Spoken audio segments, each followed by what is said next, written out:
이제 졸릴 겁니다. 30분만 남았습니다. 30분. 네, 그렇게 생각하시고 오후 주요 입문반 시작하겠습니다. 선생님께 인사. 네, 감사합니다. 자, 오늘은 여기 48쪽이에요. 괴효의 의미와 팔괘의 기원. 자, 우리가 이제 괴다, 효다, 팔괘다 이런 용어에 좀 익숙하셔야죠. 또 그 의미도 아셔야 합니다.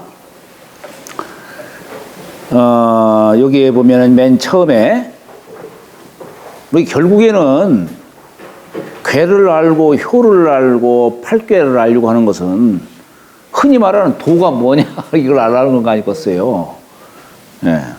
우리 논어라네. 도덕경에 맨 처음에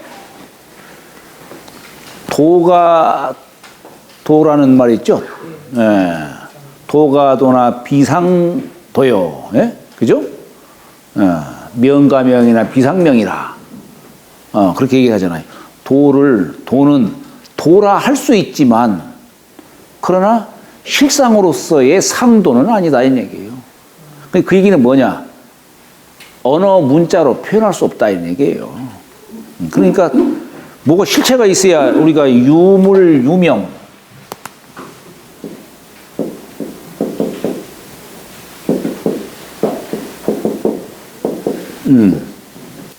요 이름이라고 하는 것이 뭔가 이 물건이 뭐가 있어야 이름을 붙일 수가 있는데, 도라는 것은 계속 변동하는 것이요. 뭐라고 이렇게 형상으로서 또 그렇기 때문에 언어나 문자로서 표현할 수가 없죠. 그죠? 그러니까 도가도.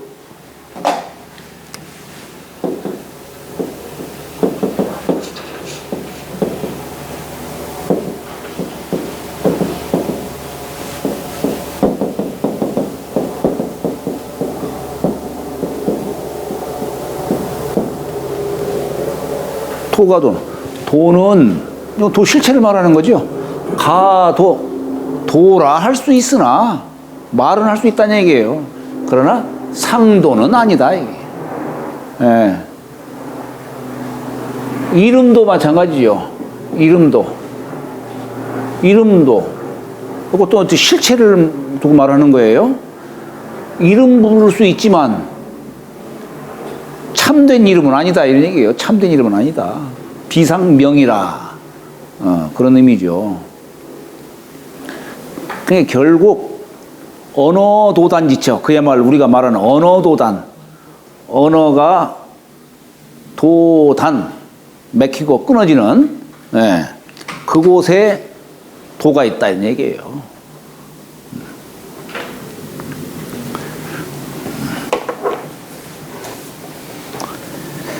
근데 이제 주역에서는 이 도를 어떻게 정의를 하냐면, 이름 일양지의 도다, 이렇게 얘기한 거예요. 이름 일양지의 도다. 그러니까 이게 참 그래요. 지난번 우리가 태극을 얘기를 할 때 태극이다. 우리가 오늘 하루를 알 수 있으면은 1년 돌아가는 이치를 알 수 있고, 1년 돌아가는 이치를 알 수 있으면은 129,600년 돌아가는 그 이치도 알 수 있다는 얘기예요. 그런 이치를 알 수 있으면은 사람이 생각하고 하는 요것도 알 수 있다는 얘기예요. 네? 그러니까, 우리가 오늘 하루를 상으로서 표현한다면은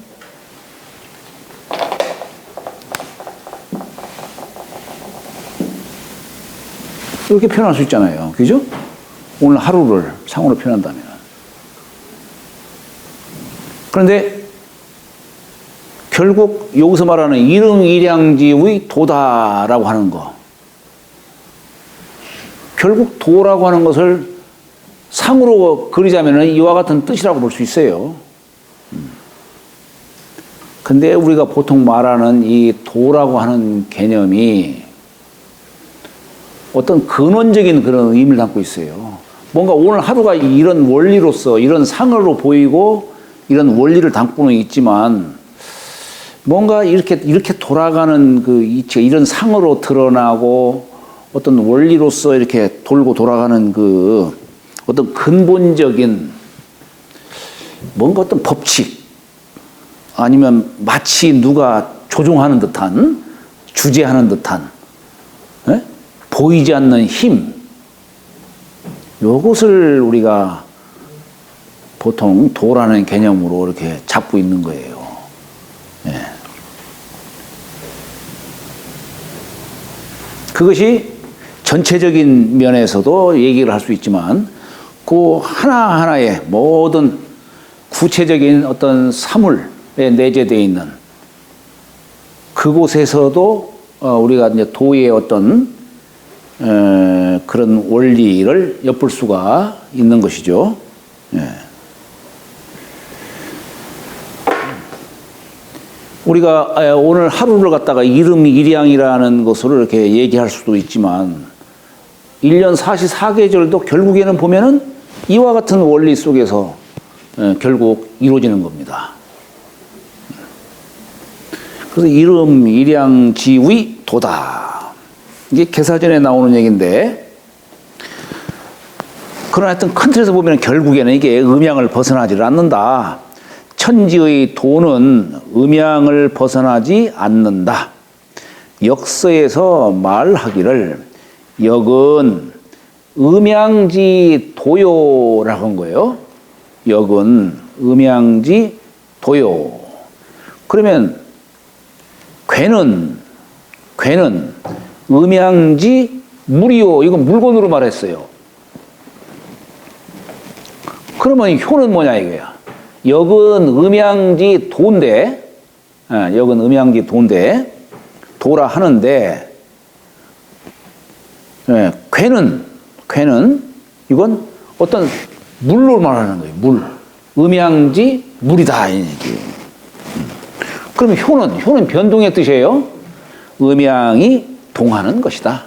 음양지 동이다라고 이렇게 설명을 하고 있는데 아마 이게 정자께서 하신 말씀인 줄로 알고 있는데 설명이 참 뭐라고 구체적으로 끄집어내기는 좀 그렇지만은 그래도 참 어느 정도 이렇게 고개를 끄덕이게 하는 그런 문구입니다.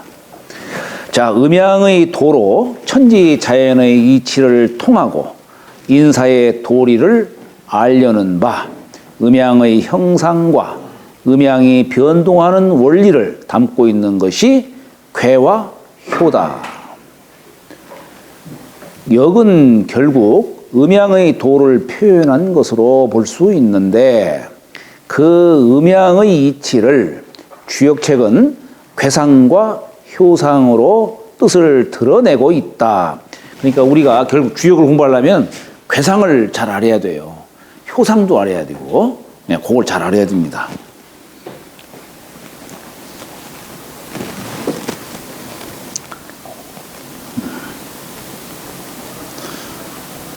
이것이 주역을 구성하는 가장 기본적인 요소다. 괴와 효가. 그렇다는 얘기예요.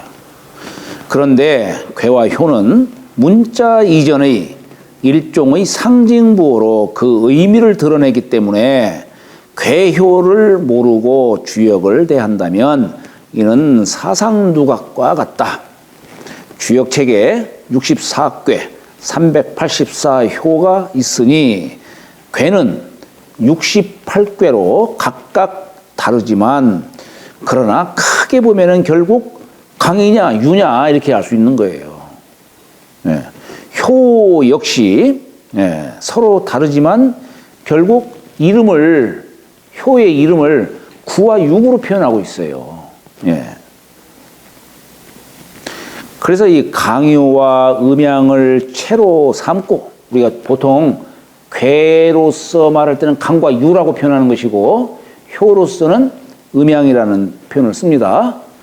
강요와 음양을 채로 삼고 그래서 64괴와 384효를 서로 용으로 삼아서 공부해야 할 것이다. 그러니까 아마 시초에는 이 괴라고 하는 뜻이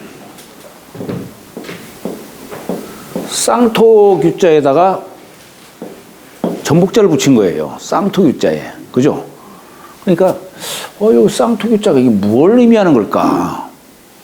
이건 언덕에 언덕을 덧붙인 거니까, 이게 언덕이에요, 언덕. 우리가 언덕을 통해서 뭘 할 수가 있냐면은, 태양이 운행하는 바, 태양이 운행함으로 인해서 거기에 우리가 방위를 할 수 있고, 이걸 부연해서 절기도 할 수 있고, 그렇다 이런 얘기예요. 네. 예를 들어서 우리가 봄철이 되면은 춘분해.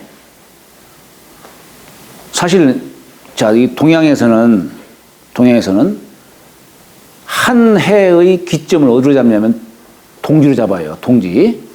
그래서 천정동지다라고 하는 얘기도 있고, 이것을 어느 해를 기준으로 예전에 우리가 황제 61년, 서기전으로 2637년, 이때에 황제가 연월일시에다가 갑자년, 갑자월, 갑자일, 갑자시를 붙였어요. 예. 그때가 언제냐면 동지예요, 동지.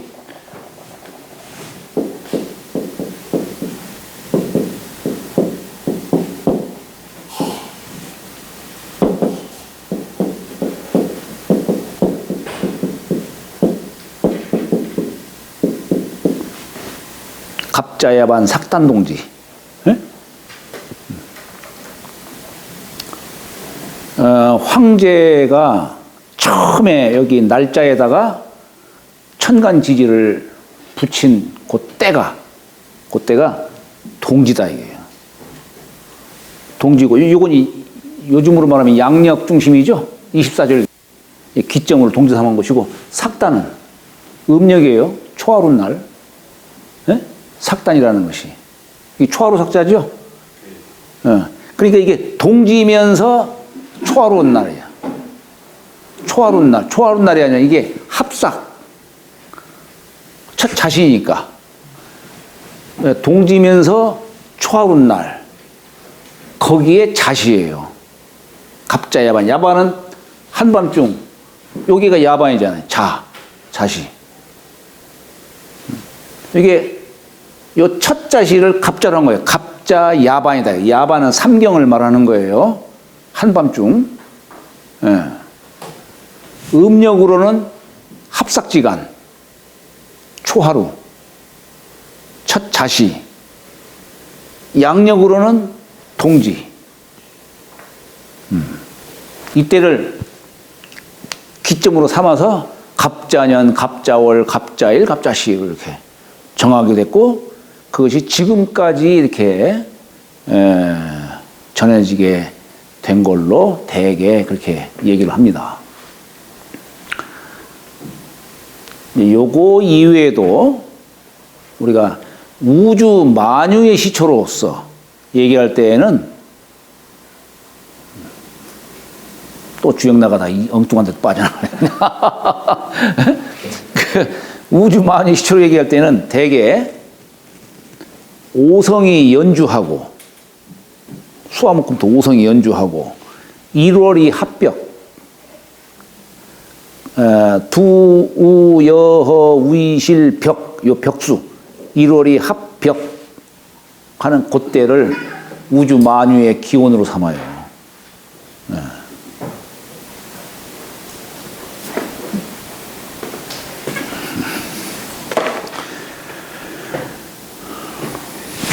자, 하여튼 간에, 이게 이제 바로 그것이 이렇게 언덕을 중심으로 우리가 이제 이때 해 뜨는 것을 보고서 얘기하는데, 여기 이제 그늘 지고 하는 걸 보고서 이제 방위를 할 수 있잖아요. 그런데 이 기가 태양이 솟는 걸 정 기점으로 삼으려면은 춘분을 기점으로 삼겠지요. 춘분. 예, 춘분을 기점으로 삼아요. 그래서 춘분 때에, 왜냐하면은 우리가 동지 때는 태양이 쫙 낮게 뜨잖아요. 그게 방위를 알기가 참 어려워요. 예, 어디를 기준 잡을 수가 없어요. 그러나 춘분을 기준으로 하면 정동쪽에서 뜨는 걸로 이제 보는 거예요. 정동쪽, 춘분에. 그래서 춘분을 기점으로 해가지고 방위를 우리가 이제 정하는 겁니다. 그래서 춘분에 태양이 딱 솟구치면은 서쪽에 그늘이 지겠죠. 예. 요건 언덕으로 얘기를 했지만은 요걸 조금 더 구체적으로 우리가 알려면은 작대기 하나를 딱 세워두면 이제 알 수가 있는 거죠. 그러면 방위가 좀 더 구체적으로 표시가 나겠죠. 이건 두룽실하지만은. 그래서 요 작대기를 뭐라고도 표현하면 규표라고 해요. 요 쌍투규자에다가 표할 표자. 규표라는 요 이름을 쓰는데, 예. 그러니까 요 규표라는 건 뭐냐면 태양의 흐름을 갖다가 측정하게 알기 위해서 이렇게 세워두는 거란 말이에요. 그러니까 여기 보통 우리가 말하는 이 괴라는 글자, 이 괴라는 글자는 이게 쌍토규자에다가 전복자를 썼네. 그러니까 아마 태초에는 이 괴가 갖는 의미가 태양이 운행하는 그 이치를 표현한 글자겠구나라고 하는 것을 우리가 알 수가 있겠죠. 전복자로서.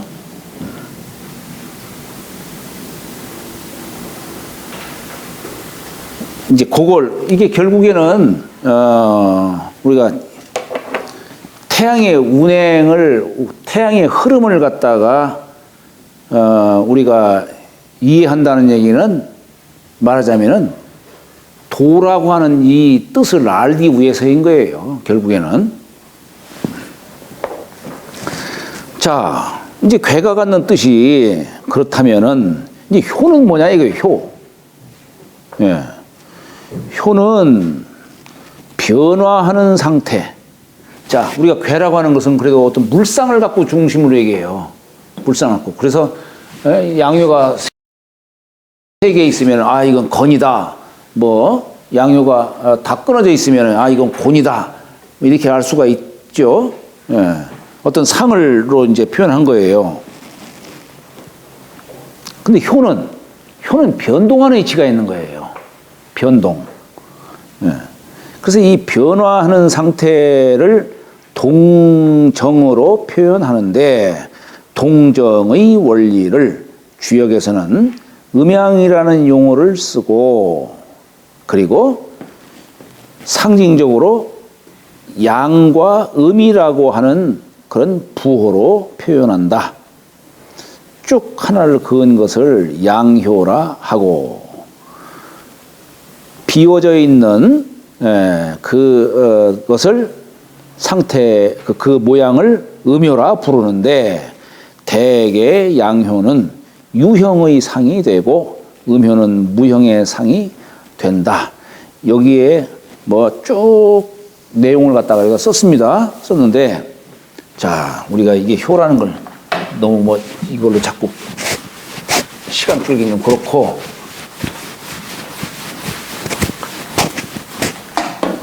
우리가 이 효라는 글자가 이렇게 써요. 이건 왜 효라는 글자를 이렇게 썼을까? 우리가 이 수를 얘기하는 데에는 대개 하도와 낙서를 갖고 얘기해요. 예.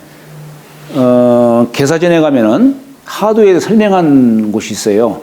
천일지이, 천삼지사, 천오지육, 천칠지팔, 천구지십이다 이런 얘기예요. 하도의 수를 설명한 거예요. 그런데 이 하도의 수를 공자가 뭐라고 표현하냐면 천수, 오요, 지수, 오니, 하늘의 수가 5이 있고 땅의 수가 5이 있다. 그러니 오의 상득하이며 이강 유합이라 이런 얘기예요. 이게 이제 하도수를 설명을 한 건데, 자, 그건 나중에 설명하기로 하고, 수는 1에서부터 10까지가 있는데, 이 하도의 수는 옛날 복구시 때에, 복구시가 세상을 다스리실 적에 황하강에, 이제 뭐 황한지 아닌지는 모르겠습니다만은 하여튼 하수라고 하는 곳에 용마가 나타났다는 얘기예요. 머리는 용의 형상이고 이 몸은 말의 몸뚱이를 닮았는데 그 용마 등에 문양이 새겨져 있더라. 그 문양이 오늘날 전하고 있는 하도의 그런 모양입니다. 근데 거기에 1에서도 10까지가 거기에 이제 저 등에 새겨져 있는데 이걸 보고서 공자가 수를 얘기해요. 천일지, 천삼지사 하면서 13579 천수가 5이 있고 24687 10지수가 5이 있다. 그런데 이 천수와 지수가 합해서 55라는 수가 나오는데 요걸 천지지수라고 한다라고 하는 거. 그리고 바로 이 천지의 수로 인해서 변화가 여기서 나타나고 차 소이성 변화하며 이행 귀신야라 했어요.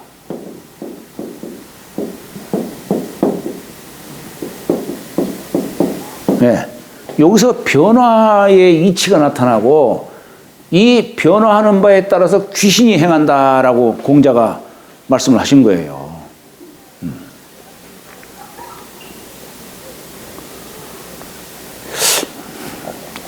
예전에 저희 그 조부님께서 야산 선생님께서 제자들 다 이렇게 모인 자리에서 이 시를 나눠주더라는 이게 시를 이렇게 나눠주더래요. 그 이제 거기 제자들이 여기 방에 꽉 찼는데 시를 나눠주는 시를 이제 쭉 제자들 다 이제 잡았겠죠 이제. 근데 야산 선생님 거기 이제 다 이제 잡으니까 그 구절을 갖다가 외우시더라는 얘기예요. 천일지, 천삼지사 하면서 쭉 외우니까 아니 갑자기 실에서 막 전기가 나오더라는 얘기예요. 아니 실이 전기 통하는 게 아니잖아요. 예? 그럼 다들 전기가 막 통하더라는 얘기예요. 이게 바로 귀신의 조화 아니겠어요 이게.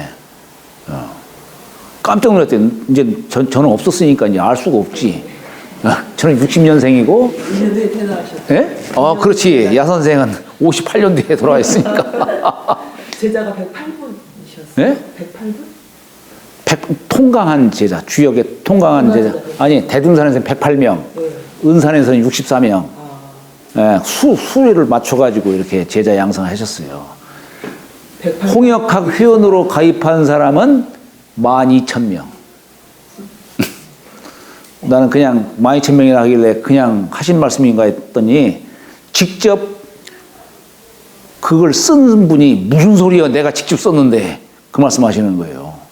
아니 당시에 전화도 없지 뭐 교통 불편하지 대둔산 그 조그마한 석천암이라고 하는 그 암자에서 회원을 모집을 하는데 12,000명 회원이 모이더라는 얘기예요. 12,000명이. 그러니 참 나는 그래서 그냥 하신 말씀이겠지 내 이 생각했어요. 그랬더니 저기 대구에 사시는 분이 무슨 소리요? 내가 직접 썼는데. 예? 12,000 명단을 다 썼다는 얘기예요.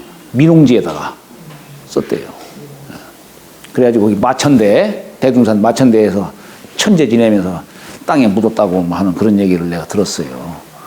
하여튼 뭐 그건 그렇고 그런데 거기에 이왕 나온 김에 여자도 6명 가르치고 여자도 왜냐하면 앞으로 후천시대에는 여성이 교육을 받아야 된다. 그 12,000명 중에 6명? 아니요, 별도로. 별도로? 네, 거기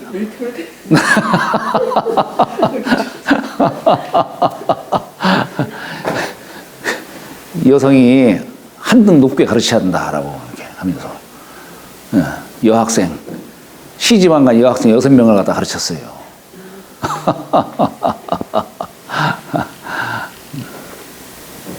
그런데 그렇게 송을 하니까 이 실에서 그냥 전기가 쭉 나오더라 이런 얘기예요. 그래서 내가 우리 형님한테 형님 그때 그런 일이 있었다는데 참말이에요? 내가 여쭤봤지. 그랬더니 그래 나도 어렸을 때 이거 만졌는데 전기가 와가지고 깜짝 놀라가지고 얼른 뗐다고 그냥 그 얘기를 하더라고요. 참. 이은근 선생님이 형님이세요? 네? 이은근 선생님이? 아 거기는 제 동생이고. 네, 예. 그러니까. 아 형님이 돌아오셨어요? 제가 못 봤으면 거기도 못 봤고. 우리 이제 우리 위에 예 사촌 형님이요. 예 사촌 형님. 그러니까 바로 이 수가 1에서 10까지 이 속에서 이게 천지지수예요. 이 속에서 변화가 일어나고 귀신이 행한다라고 이렇게 공자가 말씀하신 거예요. 그러면은 이 효라는 글자가 뭡니까? 이게 변화를 의미하는 거잖아요. 이게 변화. 그렇잖아요? 그래서 이 효라는 글자. 그럼 이게 효라는 글자를 왜 이렇게 썼을까? 물론 이게 한자로 음양이 사귈 예자예요. 이게 음양이 사귄다는 사귈 예자예요. 그런데 또 한편으로는 이게 뭐냐면 이건 다섯 오자를 뜻하는 거예요. 다섯 오자. 그러니까 아까 천수, 오요, 지수, 오라인 얘기예요. 그럼 여기서 말하는 천수는 뭐고 지수는 뭘까? 네? 천수는 천도를 상징하는 거예요. 지수는 땅에서 모든 만물이 생하죠. 그렇기 때문에 지수는 뭐냐면은 그 중에서도 가장 신령하다는 인사를 의미하는 것이고 인사의 도리를 지수라고 얘기를 하는 거예요. 우리가 수를 쓰는 거잖아요. 근데 천수는 정해진 숫자고 지수는 인사의 도리를 얘기하는 겁니다. 여기서 말하는 이 다섯 오자를 이렇게 쓴 것은 뭐냐면 요건 천수로서 말한 것이고 요건 지수로서 즉 인사의 도리 천도와 인사의 수리를 의미하는 겁니다. 이게 이 둘이 함께함으로 해서 변화가 생기는 것이고 귀신이 행한다 이런 얘기예요. 이게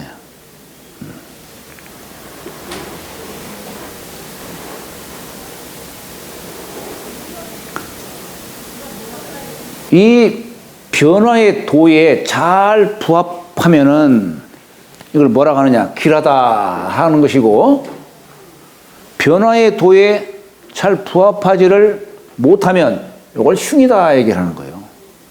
흉이라는 말 이게 주역적 용어예요. 길흉이라는 말이. 그러면 아니 우리가 이 길이라고 하는 글자와 흉이라는 글자를 왜 또 이렇게 썼을까? 에? 자 우리 길이라는 글자는 이게 뭘까? 선비사자를 이렇게 썼어요. 선비사자. 에다가 입구자 쓴 거예요. 그런데 여기는 이게 다섯 오자에다가 구덩이 감자를 썼어요. 예, 음양이 잘 변통이 돼야 되는데 변통이 안 됐어. 그런데 자 여기 길할 때 이게 왜 이 선비사자가 갖는 의미가 뭘까? 옛날에는 이제 우리가 이 주역을 옛날에는 통치의 수단으로 삼았어요. 옛날에는. 예. 그러니까 말하자면 나라에 무슨 변고가 있다든가 무슨 큰일 있게 되면 점을 쳤죠. 그죠? 점을 쳤어요. 점을 칠 때에 천자가 직접 점치는 게 아닌지 이제 누구 시킬 거 아니에요. 그 천자를 대신해서 점을 치는 자를 사라고 한 거예요. 옛날에 봉건제 하에 제후 밑에 대부가 있고 대부 밑에 사가 있어가지고 이 사로 하여금 점을 치게 하는 거예요. 그래서 사자를 열십자에 한자 쓴 거예요. 이게 갖는 의미가 뭐냐? 열 사람이 한결같이 따를 수 있는 자. 그 사관의 말 한마디에 모두가 다 함께 하잖아요. 그래서 열 사람이 한결같이 따를 수 있는 자의 입이다 이 얘기예요. 이 선비의 입은 천리에 천도에 부합할 수가 있겠죠. 예. 그러니까 결국 주역에서 말하는 길이라고 하는 것은 뭐냐면 내가 천도에 부합했을 때 얻는 것을 길이라고 하는 거예요. 요행으로 얻는 게 아니고. 그러니까 여기서는 열십자를 썼는데 그 흉은 왜 열십자를 안 쓰고 다섯 옥자만 썼을까? 여기는 다섯만 놓고 다섯은 여지를 남겨둔 거예요. 예. 자, 우리가 아까 천수오요 지수오라고 했는데 여기는 그저 천수로만 여기다 담아둔 거예요. 그러니까 천수는 정해진 거죠. 예. 천수가 지금 변통을 못하는 거예요. 지금 구덩이 속에 빠져 있는 거예요. 지금. 예. 근데 나머지 지수를 여기다가 두지 않은 이유는 뭐냐면 흉을 피할 수 있는 방도를 여기다가 지금 남겨둔 거예요. 흉을 피할 수 있는 방도, 그걸 남겨둔 거예요. 다시 말하면 뭐냐면, 자, 세상사라고 하는 것은 늘, 아까 이게 귀신이 어때요? 천도와 인사가 부합해서 변화가 생기는 것이고, 여기서 귀신이 행한다라고 했죠. 그죠? 이 두 가지가 부합이 되는 거예요. 미래의 일이라고 하는 것은 정해졌느냐? 그게 아니다는 얘기예요. 미래가 하느님의 안배대로 다 이게 그저 그러한 세상이 다 올 것처럼 우리 얘기하지만 아니다 이런 얘기예요. 미래의 모습은 천도와 인사가 잘 어떻게 부합이 되느냐에 따라서 미래의 상이 나오는 겁니다. 정해진 게 아니에요. 예정설이 아니에요. 네. 그러니까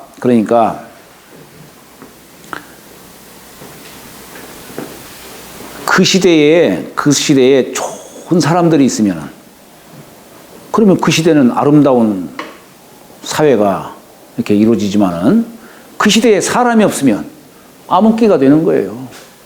예. 그것은 하느님이 뭐 시켜서 그렇게 된 게 아니에요. 인간이 잘못해서 그런 것이지. 인간이 잘못해서.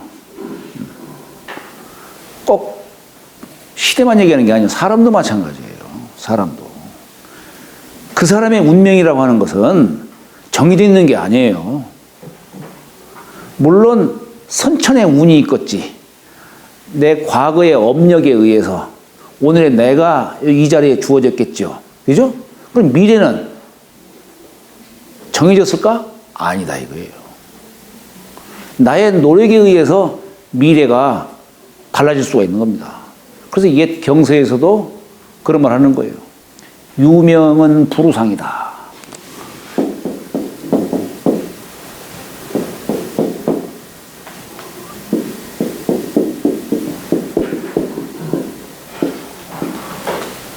명이라고 해서 항상 되지 않는다는 얘기예요. 대덕자는 필수명이다. 큰 덕이 있는 자는.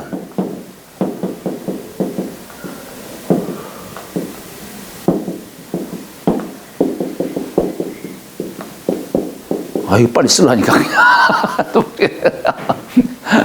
대덕자는 필수명이다. 큰 덕이 있는 자는 반드시 명을 받는다. 이게 사주가 명밖에 돼 있겠어요? 아니에요. 세상을 변화시키는 것은 그 사람의 의지, 그 사람의 마음 씀씀이 이것이 세상을 바꿔놓는 것이지 수가 바꿔놓는 게 아니에요.